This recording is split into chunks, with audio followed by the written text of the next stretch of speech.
नमस्कार विद्यार्थियों, आज की इस कक्षा में आप सभी का स्वागत है। आज हम व्याकरण खंड से एक नए बिंदु पर बात करेंगे। बिंदु का नाम है कारक। कारक क्या है? परिभाषा की यदि हम बात करें तो देखिए, संज्ञा या सर्वनाम के जिस रूप से वाक्य के अन्य शब्दों के साथ उनका यानी संज्ञा या सर्वनाम का संबंध सूचित होता है उसे ही क्या कहते हैं? कारक कहते हैं। यदि दूसरे शब्दों में हम बात करें इसकी कारक की परिभाषा की तो देखिए, बड़ी शीघ्र दोषों की परिभाषा है कि संज्ञा अथवा सर्वनाम को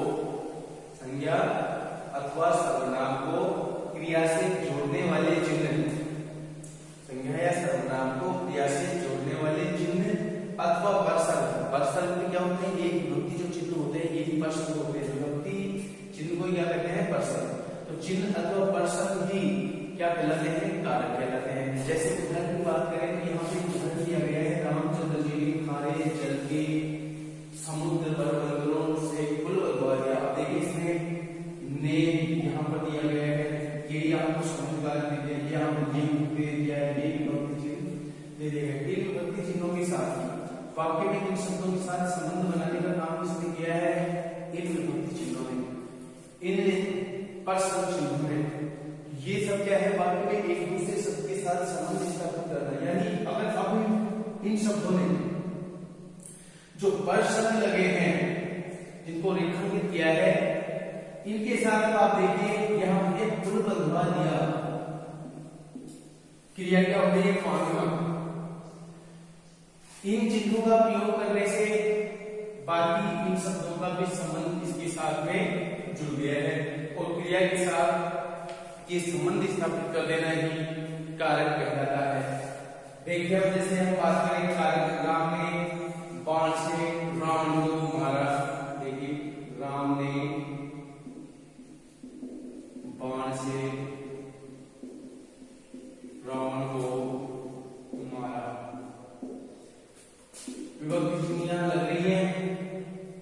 मारना जो क्रिया हुई है उसके साथ में इन सभी शब्दों का, यानी ये जितने भी ये शब्द, ये राम दिया गया, बाण दिया गया, रावण दिया गया, सबका संबंध मारना क्रिया से है और ये संबंध स्थापित करना ही क्या कहलाता है? कारक कहलाता है। हिंदी में कितने जो कारक के भेद हैं उनकी बात करें तो कारक के भेद कितने लिए? हिंदी में 8 प्रमुख रूप से कारक के भेद माने गए हैं। ये 8 भेद कौन से हैं इनकी हम बात करें तो देखिए, कारक के भेद कौन से हैं? देखिए कारक के भेद मुख्यतः 8 होते हैं। 8 होते हैं। क्या है ये कारक? देखिए पहला है कर्ता, जिस पर विभक्ति चिन्ह क्या है? ने। कार्य को करने वाला ये हमेशा क्या कहलाता है? कर्ता। दूसरा कारक क्या है? कर्म। विभक्ति चिन्ह इसका क्या है? को। क्रिया का फल जिस पर पड़े वो क्या है? कारण। तीसरा कारक है कारण, जो साधन के रूप में आता है, इसका विभक्ति चिन्ह है से या द्वारा। चौथा यदि हम कारक बात करें, संप्रदान। विभक्ति चिन्ह इसका हो गया कि लिए, यानी कर्ता जिसके लिए कार्य करता है वो संप्रदान होता है। पांचवा इसका प्रकार है अपादान। विभक्ति चिन्ह इसका है से, वो भी अलग होने के अर्थ में, अलग होने के अर्थ में। छठा है संबंध कारक। संबंध कारक विभक्ति चिन्ह की बात करें, इसके विभक्ति रहते हैं गा, ए, ई, गा, रे, रि।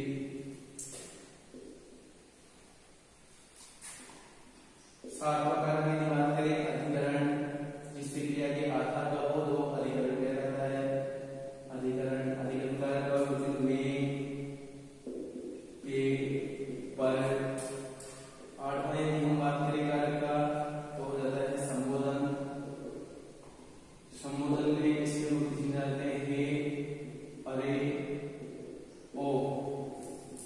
जिससे हम किसी दूसरे को संबोधित करके बोलते हैं। इन 8 प्रकार के कारकों का प्रयोग यही होता है। चाहे अलग अलग हम इन कारकों को पढ़ेंगे, इन कारकों की क्या विशेषताएं हैं, कैसे वाक्य में विभक्ति चिन्हों का प्रयोग होता है, इन सभी बातों पर अब हम क्रमवार एक एक करके अध्ययन करेंगे।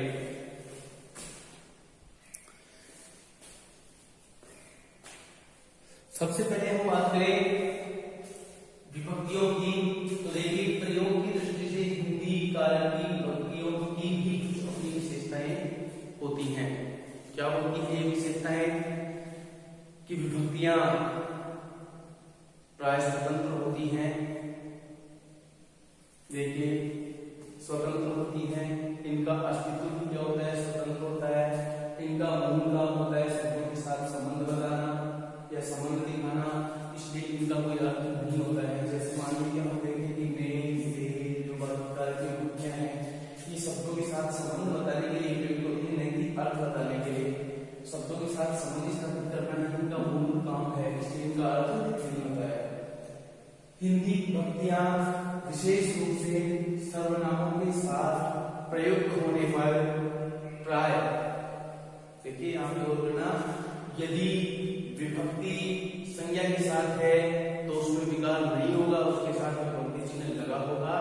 यदि सर्वनाम शब्द के साथ कारक की विभक्ति लगानी है और सर्वनाम शब्द के साथ यदि जुड़ रहा है तो विकार उत्पन्न कर वो विभक्ति उसी में मिल जाती है। जैसे मेरा, यहाँ पे ये देखिए विभक्ति इसमें मिल गई, यहाँ विभक्ति इसमें मिल गई, विभक्ति इसमें मिल गई, मेरा, हमारा, से, ये विभक्ति विकार उत्पन्न करके इसी में मिल जाती है। विभक्तियां प्राय संज्ञाओं के साथ और सर्वनामों के साथ ही आती हैं।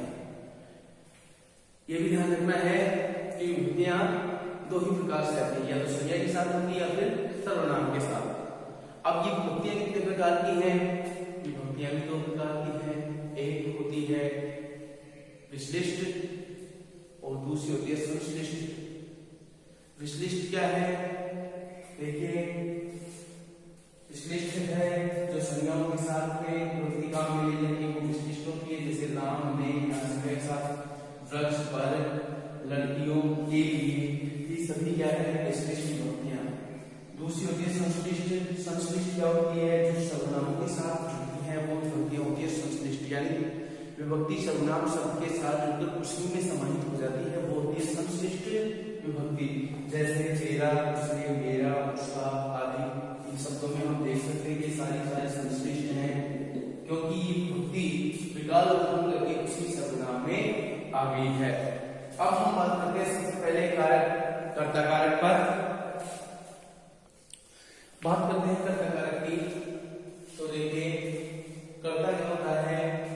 वाक्य में जो शब्द काम करने वाले के अर्थ में आता है उसे कर्ता कहते हैं। दूसरे शब्दों में यदि कहें तो क्रिया का करने वाला ही क्या होता है? कर्ता। क्रिया का करने वाला ही क्या होता है? कर्ता। इस कार्य की विभक्ति क्या होती है? नेम विभक्ति इसकी होती है। जैसे उदाहरण के द्वारा हम इसे समझना चाहिए, मनोज ने पत्र लिखा, यहाँ पर नेम विभक्ति पत्र लिखा, लिखना यहाँ पर क्रिया हुई है, लिखना क्या हुई है? क्रिया। ये क्रिया किसने की है? मनोज ने। यहाँ पर कर्ता क्या हुआ? मनोज। इसको किस विभक्ति से दर्शाया गया? नेम विभक्ति से। उसी प्रकार दूसरे उदाहरण की बात करें, राम ने रोटी खाई, खाना यहाँ पर क्रिया हो रही है, ये क्रिया का कौन है? राम। कर्ता कौन हुआ? राम। किस विभक्ति से दर्शाया? नेम विभक्ति से। यानी क्रिया, खाना क्रिया हुई है, किसके द्वारा हुई है? राम के द्वारा। किस विभक्ति के द्वारा दर्शाया गया? नेम विभक्ति के द्वारा। यहाँ आगे हम देखिए बात करें, मोहन खाना खाता है। मोहन खाता है, खाना नहीं, मोहन खाता है, कर्म क्रिया का उदाहरण है। यहाँ पर देखिए गौर कर रहे हैं कि खाता है, खाना यहाँ पर क्रिया हो रही है और ये क्रिया कौन कर रहा है? मोहन। लेकिन यहाँ पर विभक्ति चिन्ह लुप्त है। यहाँ क्या है? विभक्ति चिन्ह लुप्त है, लेकिन क्रिया कौन कर रहा है? मोहन। इसलिए कर्ता कौन है यहाँ पर? मोहन। राम जाएगा, जाने की क्रिया है, कौन कर रहा है? राम। विभक्ति चिन्ह लुप्त है, कर्ता कौन है? राम।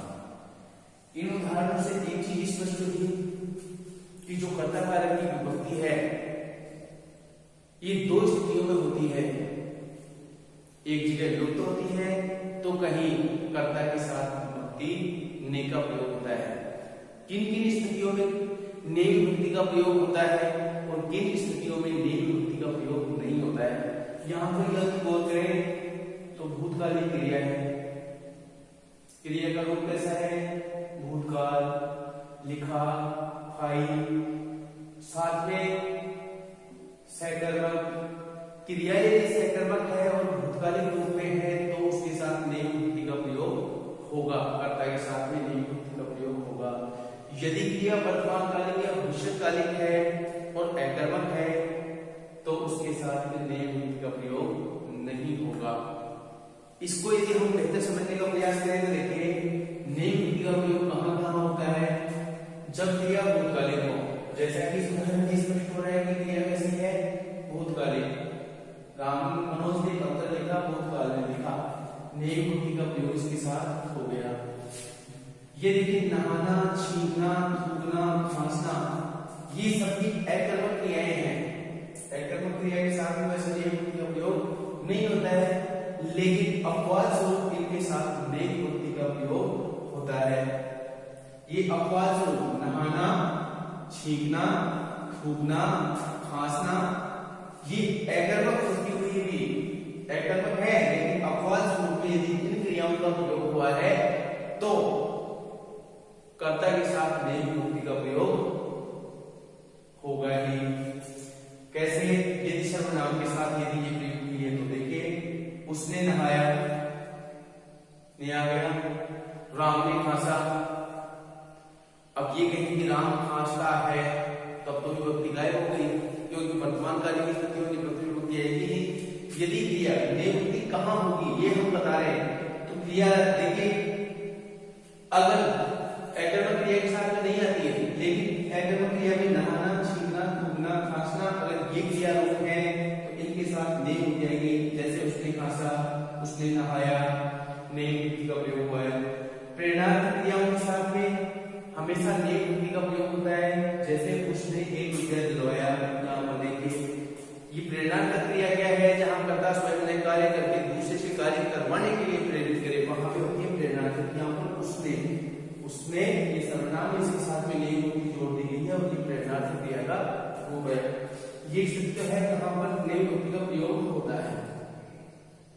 दूसरी स्थिति है कहां ने विभक्ति का प्रयोग नहीं होता है।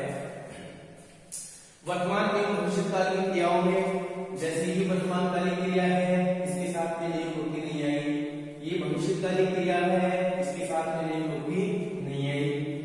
बोलना, बकना, बोलना, भूलना, देखिए यहाँ पे बोल रहा है बकना, बोलना, भूलना, ये सभी सकर्मक क्रियाएं हैं। सभी क्या है, सकर्मक। और यदि क्रिया सकर्मक हो तो उसके साथ ने विभक्ति होनी चाहिए। यदि क्रिया सकर्मक है तो उसके साथ में ने विभक्ति होनी चाहिए, लेकिन ये सकर्मक क्रिया होने के बाद भी अपवाद रूप में इनके साथ ने विभक्ति का प्रयोग नहीं होता है। जैसे वह गालियां का, वह मुझे भूला, वह मुझे भूल गया, यहाँ पर क्या है, ने विभक्ति का प्रयोग नहीं हुआ है। एक स्थिति होती है जहां कर्ता के साथ में को विभक्ति का भी प्रयोग किया जाता है। देखिए यहाँ पर एक विभक्ति इस ने विभक्ति का प्रयोग किस प्रकार से किया जाता है, दो प्रकार से। एक होती है जिसमें विभक्ति कारक कर्ता के साथ में दी जाती है और एक होता है विभक्ति की लुप्ति स्थिति, जिसमें कर्ता के साथ में विभक्ति नहीं दी जाती है। यदि इसको सीधे और सरल मोटे तौर पर इसको समझना चाहिए और ध्यान रखना चाहिए तो हमें इतना ध्यान रखना है कि यदि क्रिया भूतकालिक है तो उसके साथ में ने विभक्ति आएगी, भूतकालिक है। और यदि सकर्मक है तो, यदि क्रिया वर्तमानकालिक है, भविष्यकालिक है और अकर्मक है तो उसके साथ में ने विभक्ति का प्रयोग नहीं होगा। कोई विभक्ति का प्रयोग कहां होता है, जैसे विधि क्रिया हो, चाहिए था आदि, कि राम को जाना चाहिए, राम को जाना चाहिए। अब जाने की क्रिया कौन कर रहा है, राम, कर्ता के साथ राम है, विभक्ति कौन सी लगी, को। ऐसी स्थिति हो वहां पर यह संभाव्य भविष्यकाल, संभाव्य भविष्यकाल की स्थिति हो वहां पर भी इसके साथ में कोई युक्ति का प्रयोग हो जाता है। तो कर्ता भी कहां कोई युक्ति का प्रयोग होता है? यदि विधि क्रिया को जाना चाहिए था आदि कि राम को पढ़ना चाहिए, राम को पढ़ना चाहिए, शाम को गाना चाहिए, तो को आ रहा है। अब हम दूसरे कारक की बात करते हैं, कर्म कारक। कर्म कारक इसका विभक्ति चिन्ह क्या है? को। जैसे मान लीजिए कर्ता की विभक्ति चिन्ह ने, वैसे ही कर्म का विभक्ति चिन्ह क्या है? को। इसकी परिभाषा की यदि बात करें तो संज्ञा या सर्वनाम के जिस रूप पर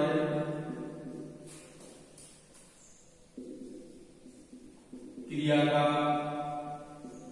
फल पड़े उसे कर्म कारक कहते हैं। कैसे? एक घर में हम दोनों चीजों को ले सकते हैं, एक घर में हम दोनों चीज ले सकते हैं। देखिए, राम ने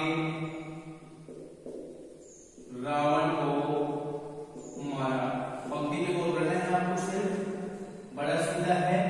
दूसरा उदाहरण ले रहा हूं, राम पुस्तक पढ़ता है। हमने कितने उदाहरण लिए हैं? 2। सब पढ़ क्या रहे हैं? कर्म कारक। कर्म कारक की विभक्ति चिन्ह क्या है? को। कर्म कारक कहते किसे हैं? संज्ञा या सर्वनाम के जिस रूप पर क्रिया का फल पड़े वही क्या होता है? कर्म कारक। अभी क्या है देखिए, जैसे मान लीजिए राम ने रावण को मारा, यहाँ पर यदि मारा क्रिया है, राम ने किसको मारा? रावण को मारा। इसके साथ में क्या लग रहा है? कोई विभक्ति। राम पुस्तक पढ़ता है, क्या पढ़ता है? पुस्तक पढ़ता है। यहाँ पर रावण क्या है? इसमें कर्म। यहाँ पर कर्म क्या है? पुस्तक। यहाँ पर कोई विभक्ति दी गई है, लेकिन दूसरे उदाहरण में कोई विभक्ति नहीं दी गई है। जैसी स्थिति कर्ता कारक की थी कि विभक्ति युक्त और विभक्ति रहित, वही स्थिति किसकी है? कर्म कारक की।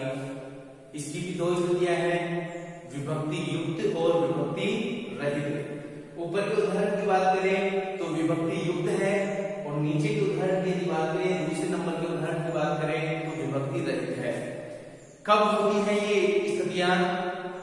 इस बात पर हमें ध्यान देना है, और दोनों उदाहरणों से बात स्पष्ट हो रही है।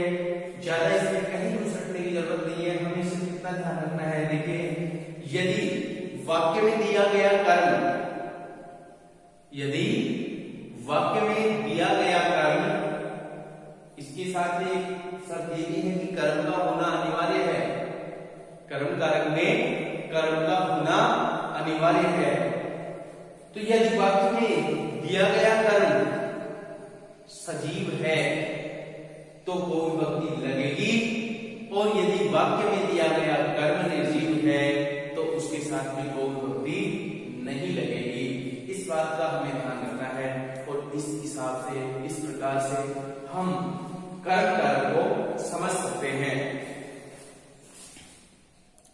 एक अन्य स्थिति यदि हम बात करें कि कोई विभक्ति का प्रयोग और कहां होता है, विशेष रूप से, सामान्य रूप से हमें उन 2 रूपों में पहचानना है, लेकिन वाक्य में गहराई से हम विचार करें और कर्म कारक पर यदि गहराई से विचार करें तो कहां पर इसका प्रयोग होता है और कहां पर नहीं होता है, उसको देखिए। जैसे बुलाना, सुलाना, कोसना, पुकारना, जगाना, भगाना आदि। इसे देखिए, बुलाना, सुलाना, कोसना, पुकारना, जगाना, भगाना आदि क्रियाओं के साथ कोई विभक्ति का प्रयोग होता है। जैसे मैंने हरि को बुलाया, माँ ने बच्चों को सुलाया,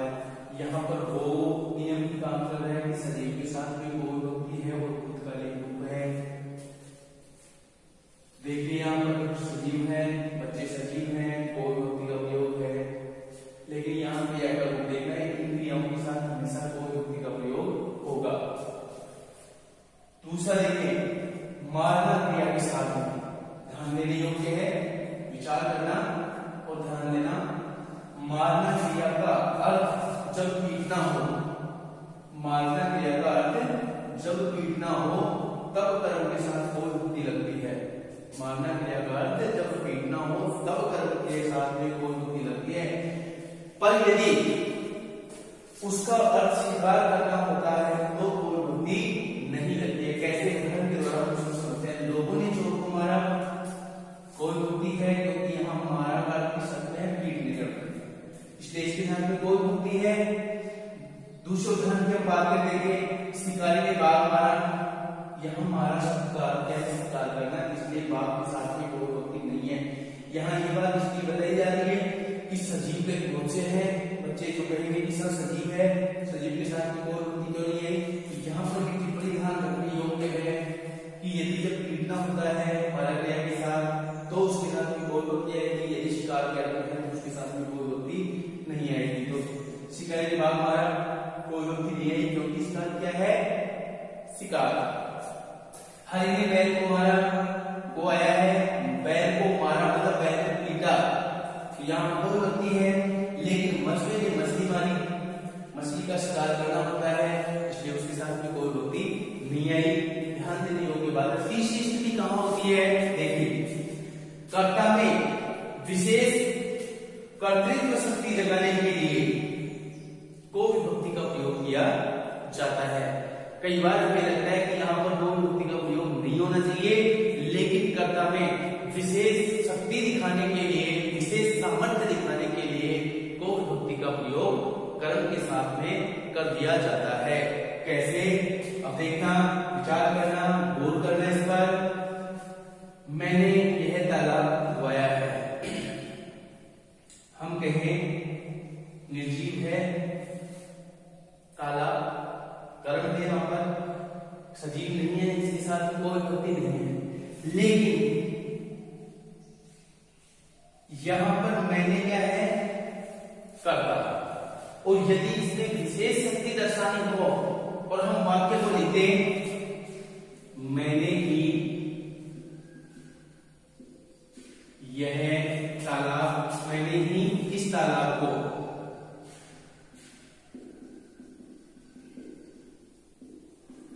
खुदवाया है,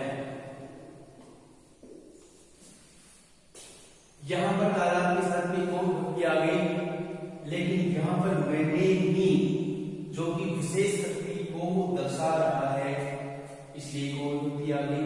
यानी खुद को स्पेशल दिखाने के लिए जहां पर हो तो कर्म के साथ में कोई विभक्ति आ जाएगी। हरि ने पेड़ काटा, साधारण स्थिति है, कोई विभक्ति नहीं आई। लेकिन मान लीजिए इस वाक्य में लिखे कि हरि ने ही पेड़ को काटा, विशेष अर्थ को व्यक्त कर रहे हैं और पेड़ के साथ में कोई विभक्ति का प्रयोग हो जाएगा। इस प्रकार से हम कर्म कारक के विस्तृत रूप को समझ सकते हैं। अब चर्चा करते हैं हम तीसरे कारक, कारण कारक पर। कारण कारक देखिए, कारण कारक होता है साधन, विभक्ति चिन्ह इसके होते हैं से या द्वारा। वाक्य में कर्ता जिस वस्तु की सहायता से किसी कार्य को करता है तो उसे ही क्या कहते हैं? कारण कारक कहते हैं। उदाहरण के द्वारा हम इसको समझते हैं।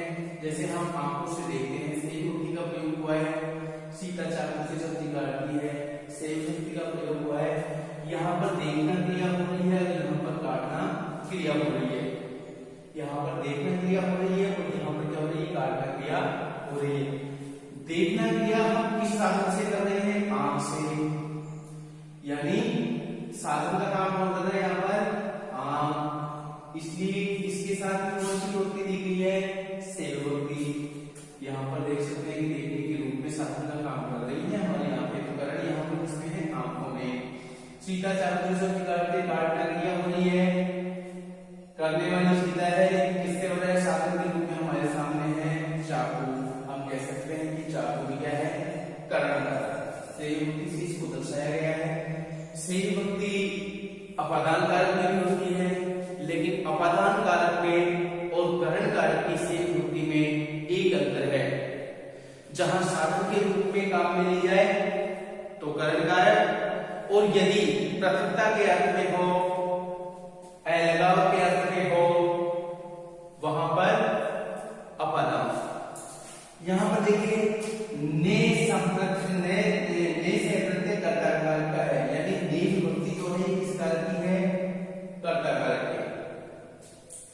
किंतु से के द्वारा और के जरिए, ध्यान देना, से के द्वारा और के जरिए, इसको के लिए,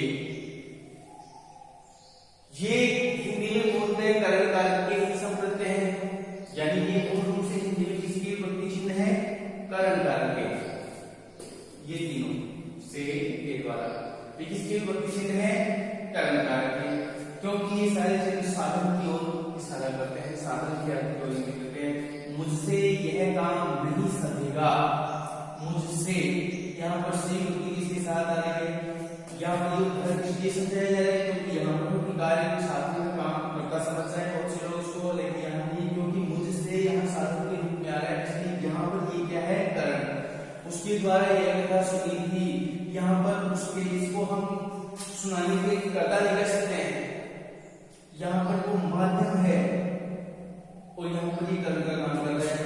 जैसे भूख, प्यास, जाड़ा, आम, कान, पांव आदि सब यदि एक वचन हो तो कर्ण कारक में सह प्रत्यय होगा, और यदि बहुवचन रूप में हो तो ये अप्रत्यय होगा। यानी यदि शब्द एक वचन रूप में होंगे तो इनके साथ कर्ण कारक की विभक्ति होगी, और यदि बहुवचन रूप में होंगे तो इनके साथ कारक की विभक्ति नहीं होगी। कैसे? देखिए, वह भूख से बेचैन है, इसलिए विभक्ति यहाँ पर आ गई, क्योंकि यहाँ पर शब्द दिया है भूख, ये शब्द एक वचन में है, ये यहाँ पर विभक्ति है, लेकिन यही शब्द यदि बहुवचन में हो तो विभक्ति नहीं आएगी। देखिए, वह भूखों बेचैन है, वाक्य शुद्ध नहीं है, वाक्य में इसको बहुवचन करते हैं, इसके साथ में विभक्ति का लाभ हो गया। इस प्रकार से हम कर्ण कारक को समझ सकते हैं, और अब आगे अध्ययन करेंगे हम संप्रदान कारक का।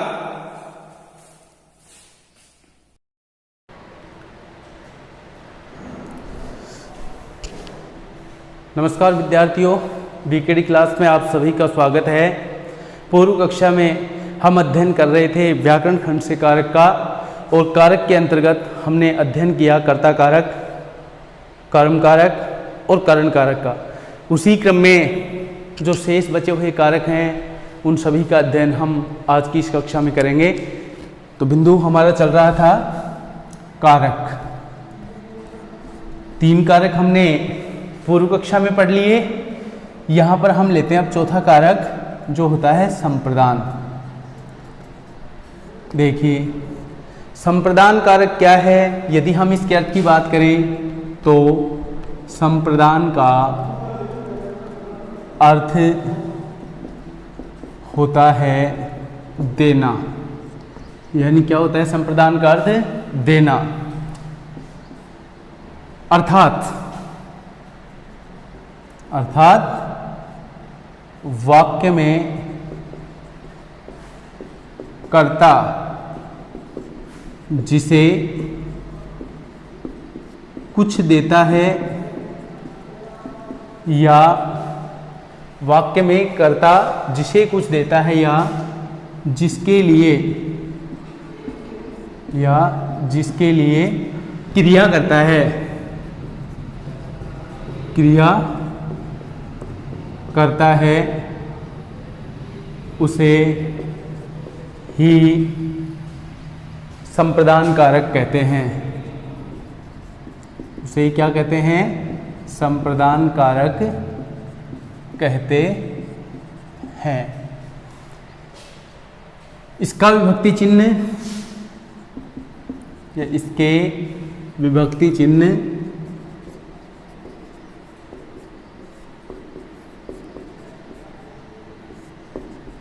से द्वारा और के लिए होता है, होते हैं। ठीक है, यहाँ पर एक विशेष बात है जिसको हम समझ लेंगे, टिप्पणी जो कि विशेष है यहाँ पर ध्यान में रखने हैं कि यदि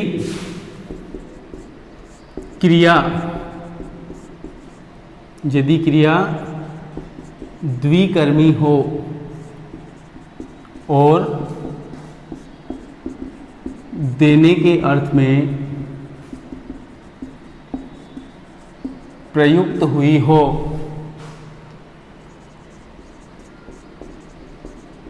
तो को विभक्ति का प्रयोग होता है। ध्यान देने वाली बात है कि यदि क्रिया द्विकर्मी हो और देने के अर्थ में प्रयुक्त हुई हो तो संप्रदान कारक के अंतर्गत ही किस विभक्ति का प्रयोग भी होता है, को विभक्ति का प्रयोग भी होता है। उदाहरण के द्वारा हम इसको समझते हैं। शिष्य ने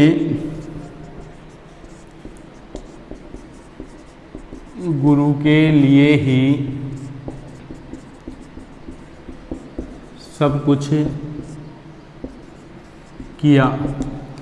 कौन सी विभक्ति दर्शाई यहाँ पर, के लिए विभक्ति। ना यहाँ पर क्रिया देने के अर्थ में है और ना ही क्रिया द्विकर्मक है, इसलिए यहाँ पर कौन सी विभक्ति काम में ली गई, के लिए। जैसे दूसरा उदाहरण हम लें,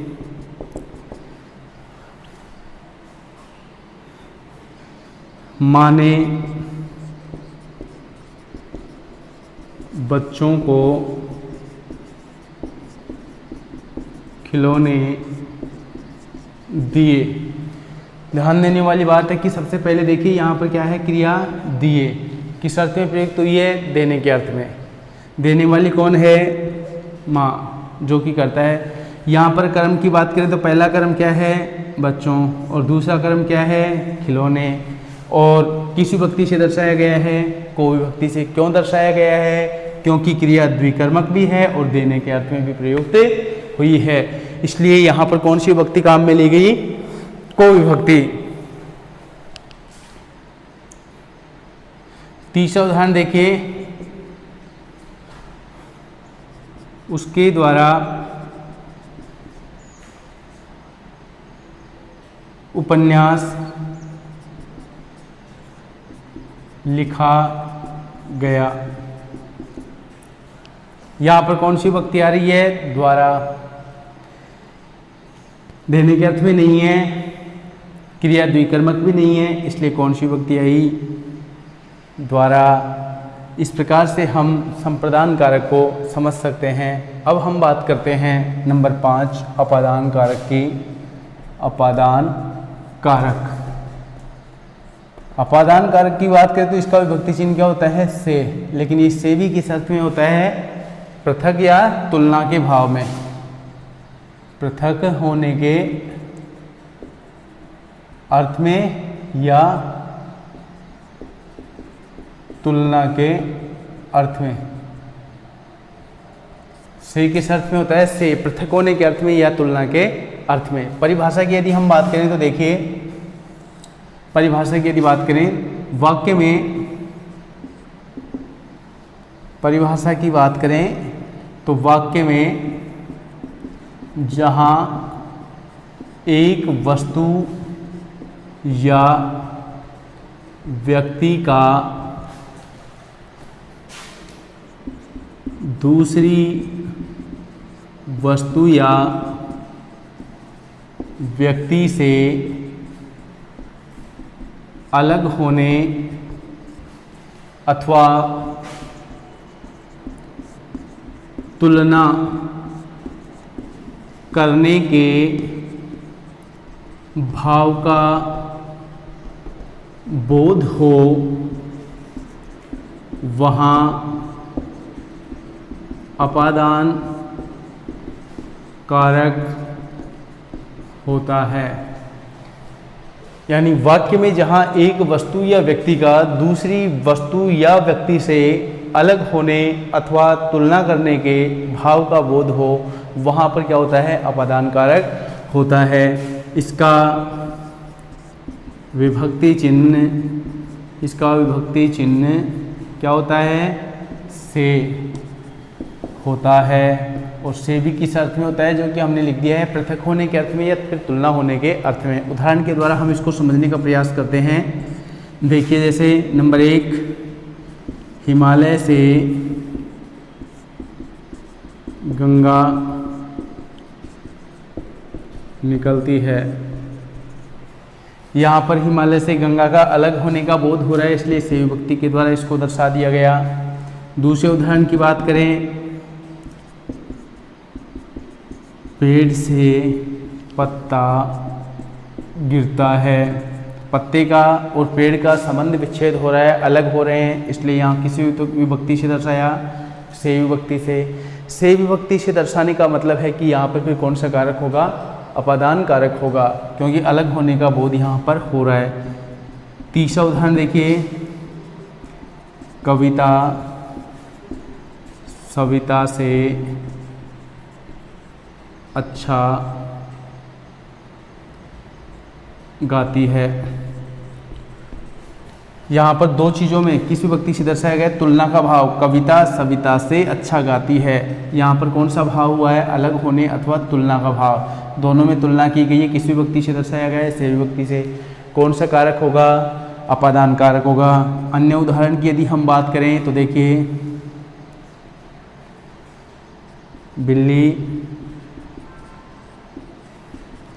छत से कूद पड़ी। बिल्ली छत से कूदी मतलब छत से अलग हुई, किस विभक्ति से दर्शाया, से विभक्ति से। कौन सा कारक होगा, अपादान कारक होगा।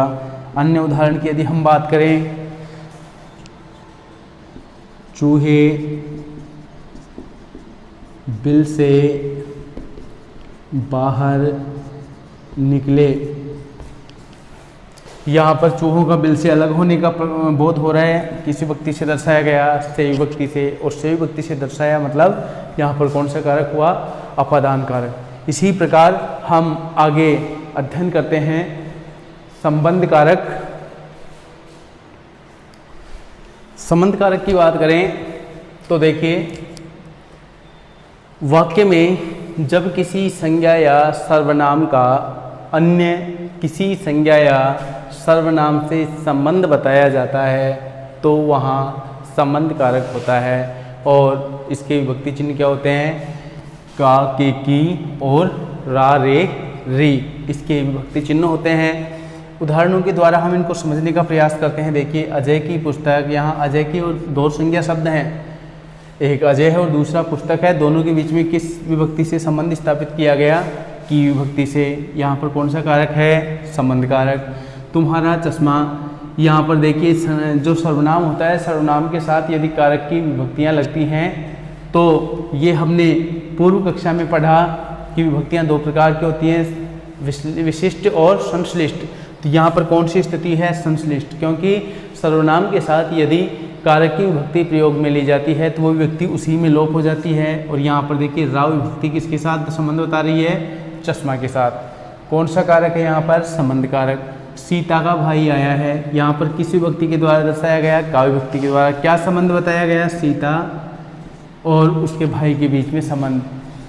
यहाँ पर दो संज्ञा शब्द हैं, दोनों के बीच में किस विभक्ति को जोड़ा गया, का विभक्ति को। जैसे रहीम का मकान छोटा है, दो संज्ञा शब्दों में फिर सर्वनाम संबंध किसके द्वारा बताया गया, का विभक्ति के द्वारा। यहाँ पर देखिए कुछ स्थितियाँ होती हैं जहाँ पर संबंध कारक का प्रयोग होता है कि बहुधा संबंध कारक की विभक्ति के स्थान पर, बहुधा यानी अधिकांशतः संबंध कारक की विभक्ति के स्थान पर वाला प्रत्यय का प्रयोग भी किया जाता है। ध्यान रखने वाली बात है कि ज़्यादातर संबंध कारक की जो विभक्तियां दी गई हैं, इन विभक्तियों के स्थान पर वाला प्रत्यय का प्रयोग भी किया जाता है। कैसे किया जाता है, जैसे मान लीजिए राम वाली किताब, यहाँ पर वाला प्रत्यय आ गया। प्रेमचंद वाले उपन्यास, चांदी वाली थाली। ऐसे यदि वाला प्रत्यय कहीं लगता है और वाला प्रत्यय में यदि आपको कारक पहचानने के लिए कहा जाए तो आप वहाँ पर भी बड़ी आसानी से पहचान सकते हैं कि यहाँ पर किस कारक का प्रयोग हुआ है, संबंध कारक का।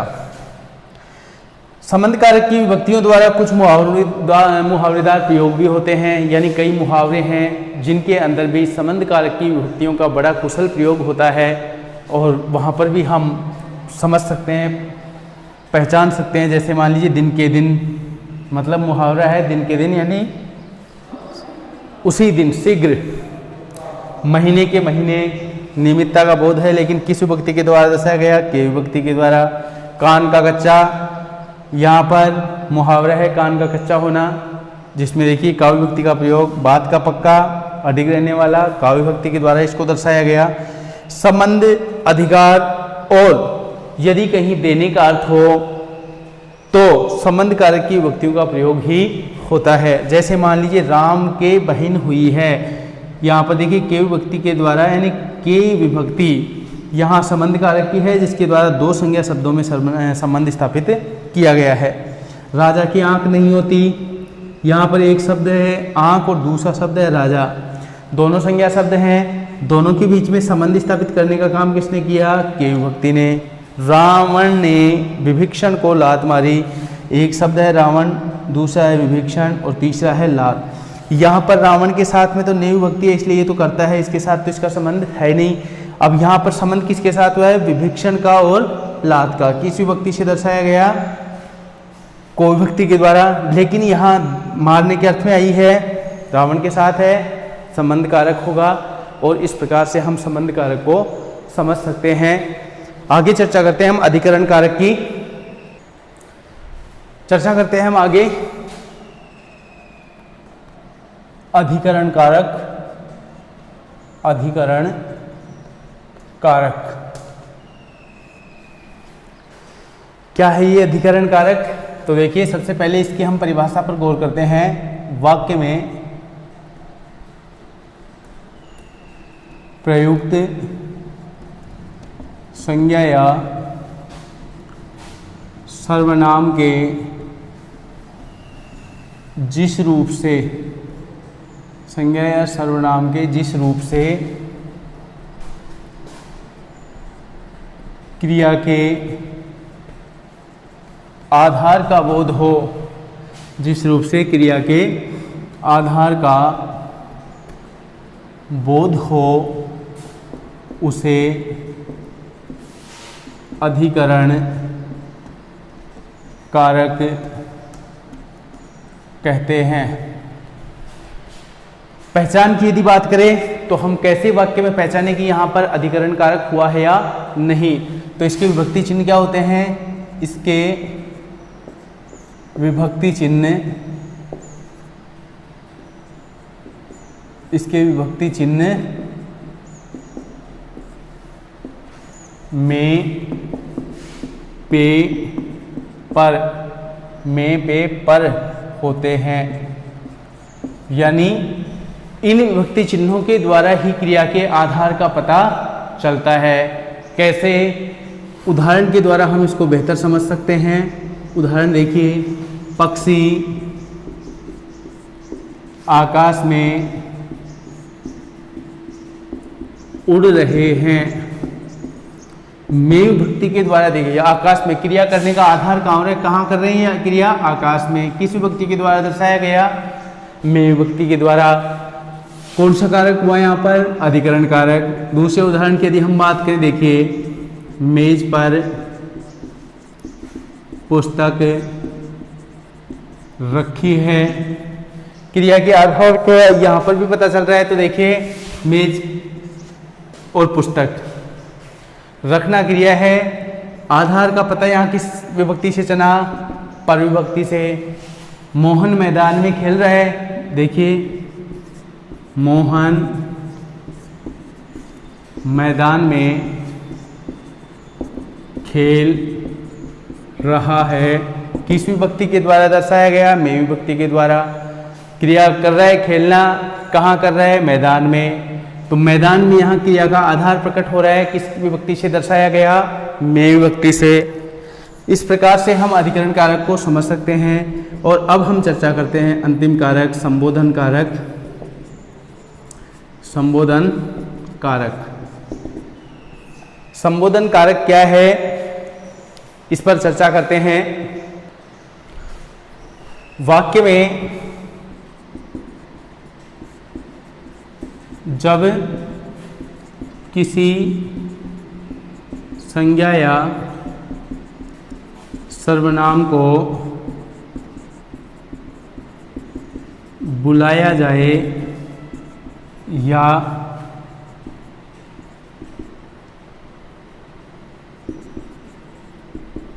संबोधन किया जाए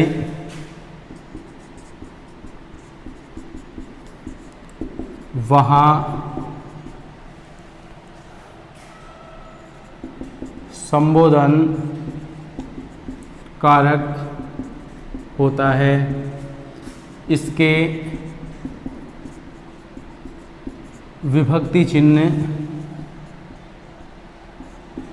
हे, अरे, ओ हैं। यानी इसकी विभक्ति चिन्ह क्या है? हे, अरे, ओ। कैसे हम इसको पहचाने? जैसे हे प्रभु रक्षा करो, हे प्रभु रक्षा करो, रक्षा करो। यहाँ पर हे विभक्ति के द्वारा यहाँ पर दर्शाया गया संबोधन है। किसको संबोधित किया जा रहा है? प्रभु को, ईश्वर को। दूसरे उदाहरण की यदि हम बात करें, अरे मोहन यहाँ आओ, किसके द्वारा दर्शाया गया? अरे के द्वारा संबोधन है। इस प्रकार से हम कारक को समझ सकते हैं। ये 8 भेद होते हैं।